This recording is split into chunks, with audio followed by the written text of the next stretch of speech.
The stage was set in late spring, the kind where the wind carried flower scents through the tall grass, and the horizon burned gold long before sunset. Ella Grace Whitlow stood barefoot at the edge of her father's land, dress hem in hand, watching the dust trail fade where the supply wagon had gone. Behind her, the house groaned like old bones in the wind, with worn, shutters loose, but full of memories that refused to rot. She had come west with more hope than sense. Or so the neighbors whispered when they thought she couldn't hear. Her father had sent for her after her mother died back east. Said she'd find something purer out here, away from the suffocating cities, and the endless grief that stained the parlor chairs. Ella believed him. She arrived with a trunk of stitched linens, a tin of lemon drops, and the altar cloth her mother never finished. She brought her mother's gentleness, too, tucked under her ribs like a secret she didn't know how to share. At first, it seemed right. The air was cleaner, the sky larger. Her father's voice, rough with tobacco and age, softened around her. He'd carve her a little bench near the barn, let her braid the mare's mane, said she had calming hands. She tried to fill the silence of their two-person world with pies and garden rows and mending socks, even when no one asked. She wanted to belong, not just here, but to someone. She was 23. That was already late, even for a girl who could read scripture and sew a straight seam.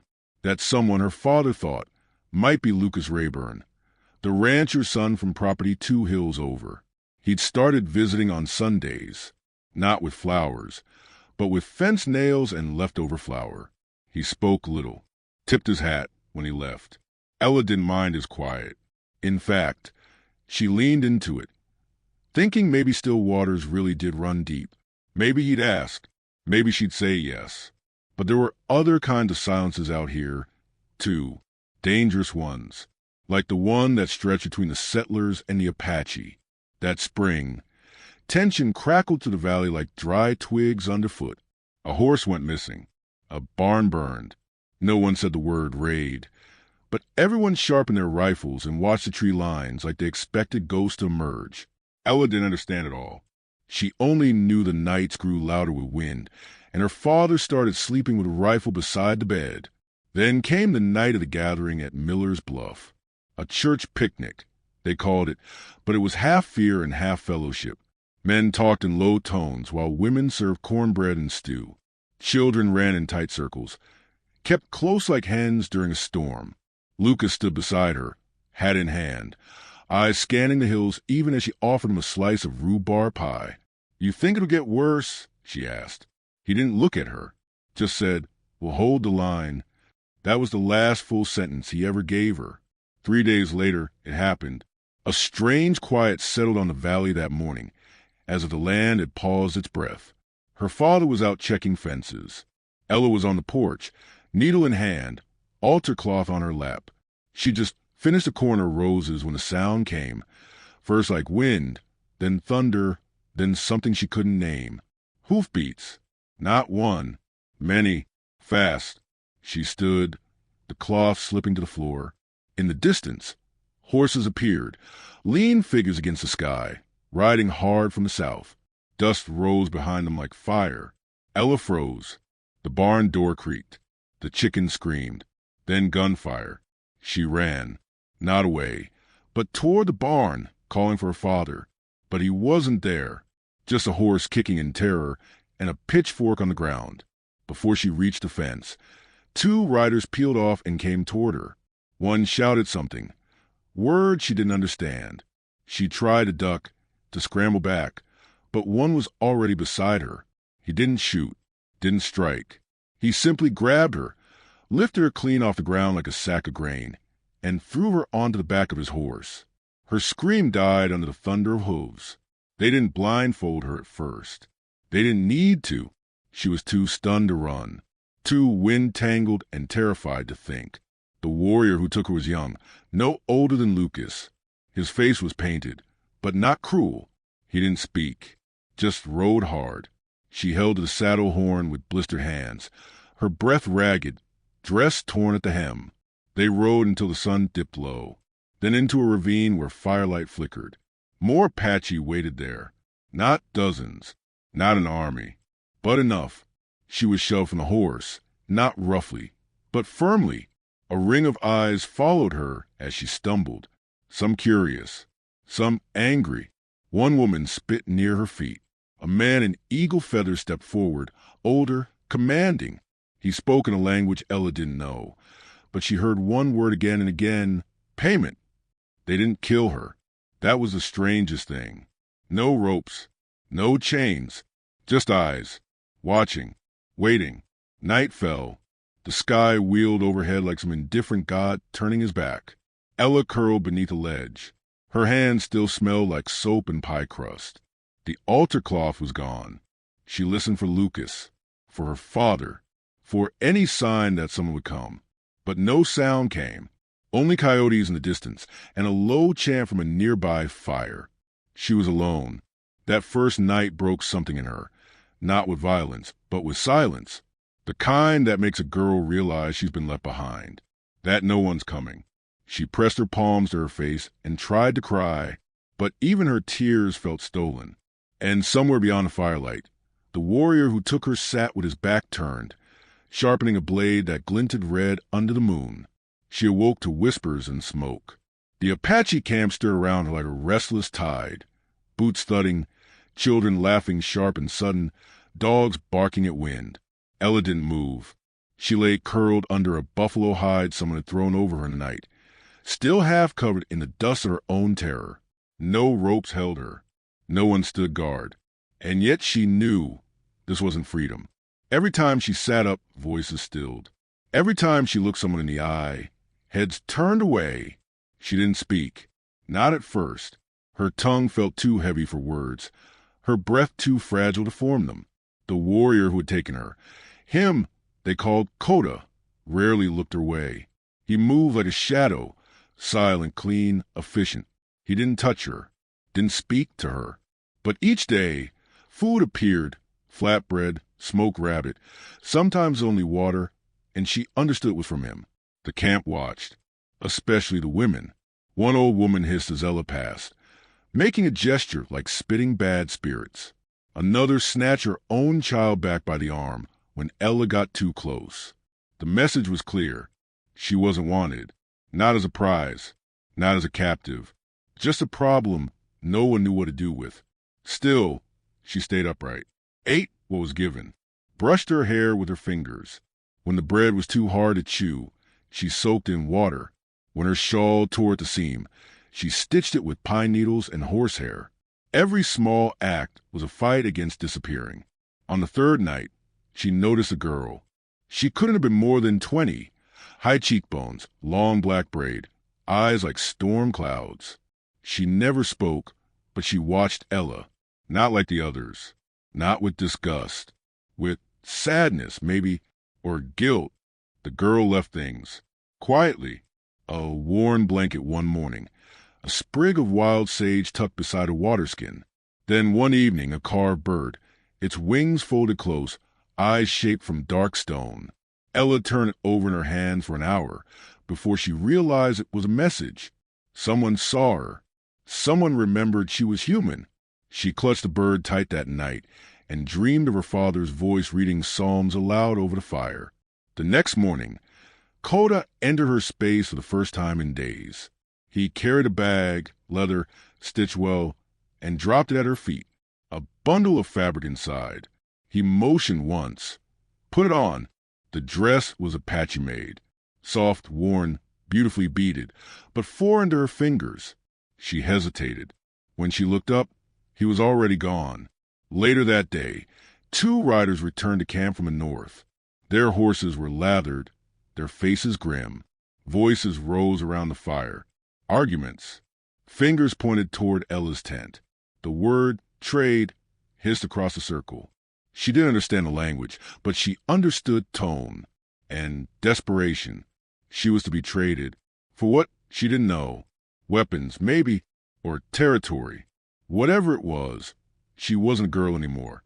She was currency. That night, the girl returned. This time, she sat beside Ella. They didn't speak. They just sat. Minutes passed. The fire popped and hissed. Finally, the girl said one word. Ayasha. Ella blinked. She hadn't heard her voice before. Ayasha placed a hand on her own chest. Ayasha. Then, gently, she reached for Ella's wrist and touched it. You. Ride. Soon. Ella's stomach dropped. Trade, she whispered. Ayasha didn't answer, just looked away. The days bled together.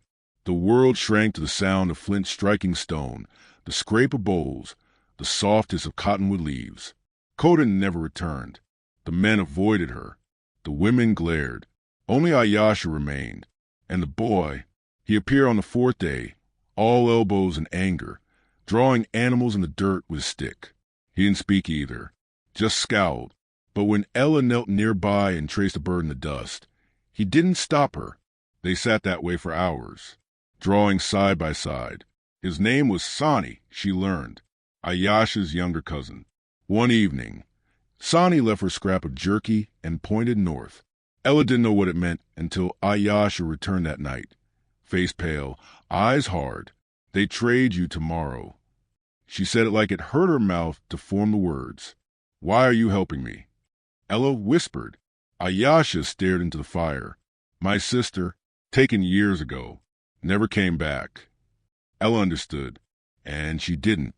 That night, Ayasha smuggled a blade. Small, sharp, tied to a piece of leather. And then she said it. We go tonight. They waited for the fire to die, for the laughter to fade. The horses were staked on the far end of camp, near the canyon edge.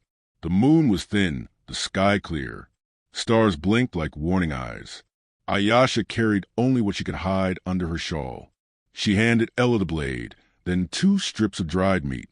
They moved like breath, silent, controlled. But Sani saw them. He stepped into their path, arms crossed, face twisted in something between betrayal and fear. Ayasha knelt, whispered to him. He looked at Ella, then back at Ayasha. His lips trembled. Then, slowly, he stepped aside. Ella would remember his face for the rest of her life. The horses didn't neigh. Ayasha chose him well, old, quiet, sure-footed. Ella climbed on awkwardly, hands trembling on the reins. North, Ayasha whispered. Broken Pine. Ride until dawn. Do not stop. What about you? Ella asked. Ayasha smiled, bitter and soft. I stay. They won't follow if I stay. Ella wanted to protest, but she knew better than to waste time on words when the only language now was action.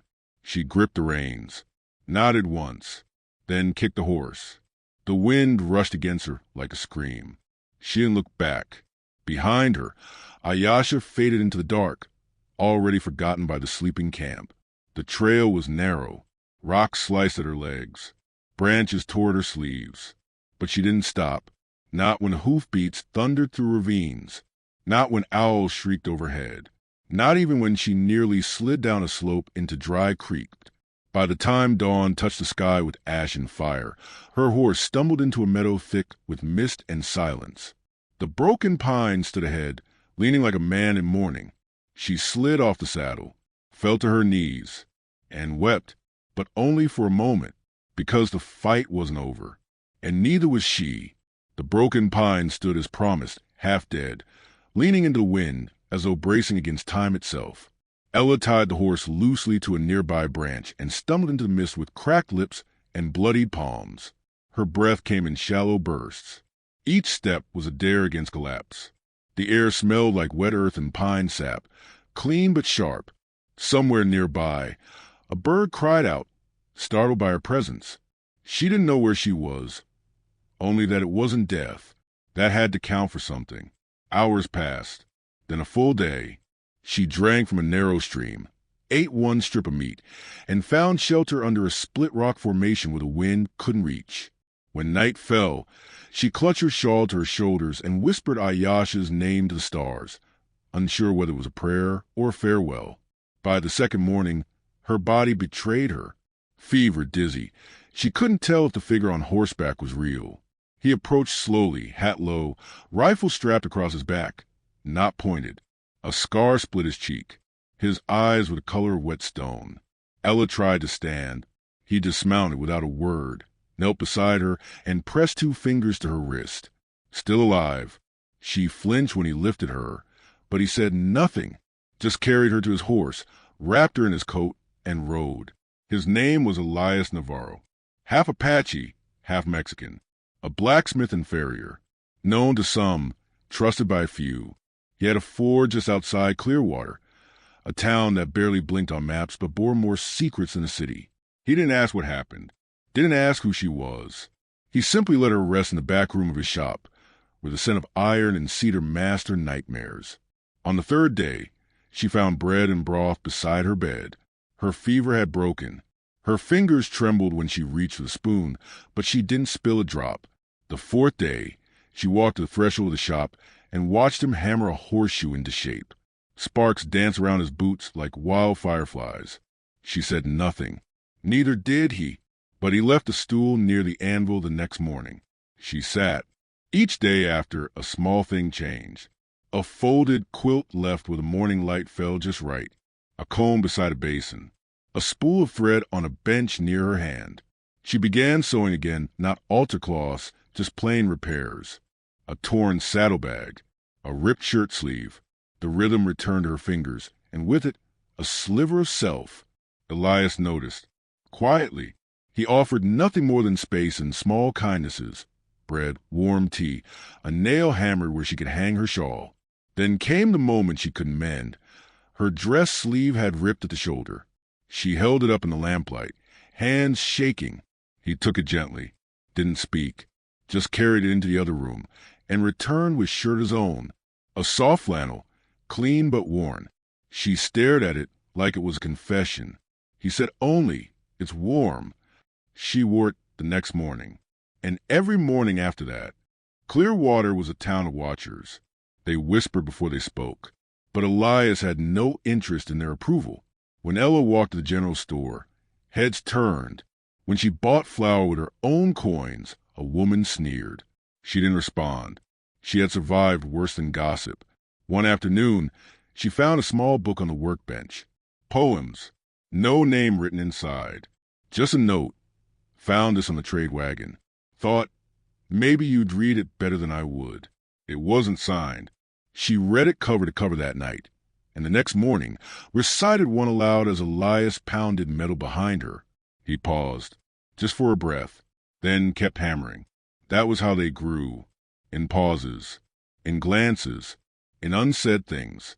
One evening, she brought out 2 cups of tea and placed one beside him without asking. He didn't thank her, just drank.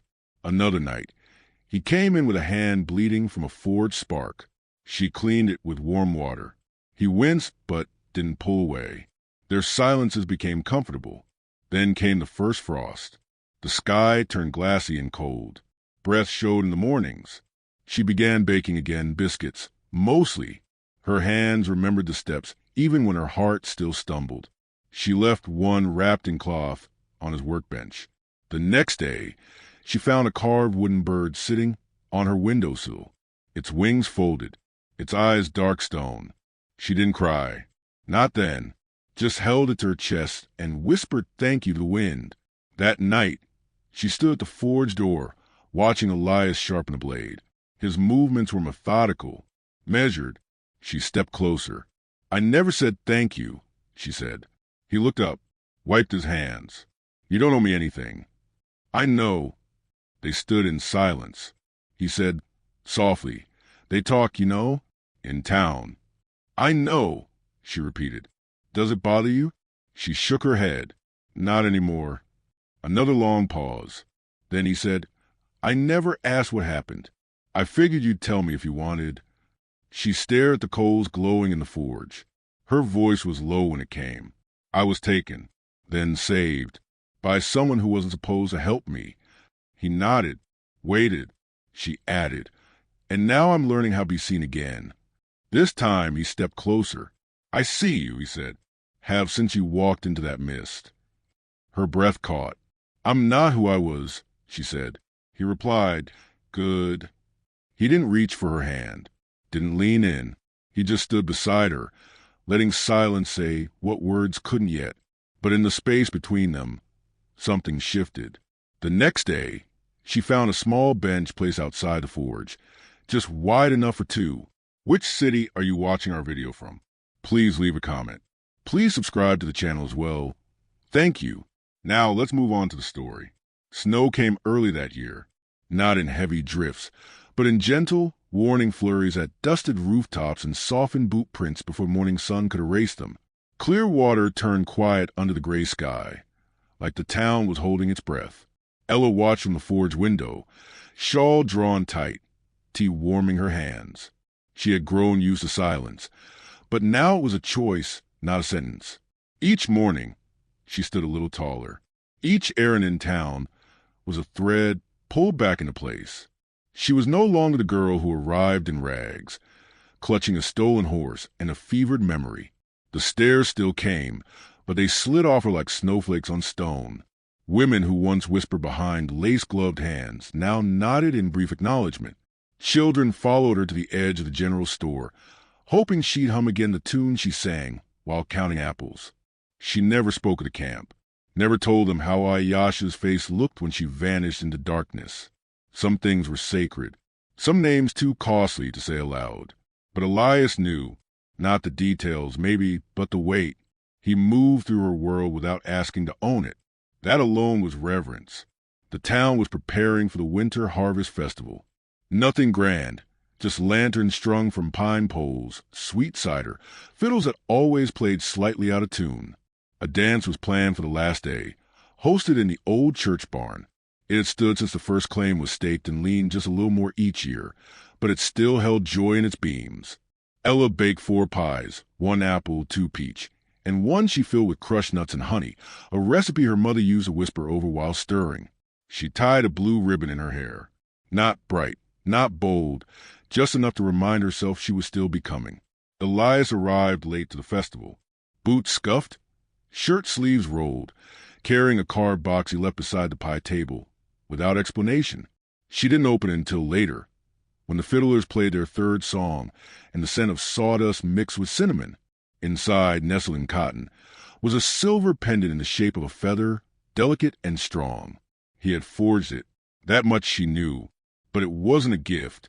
It was a message. She looked across the barn, found him watching her.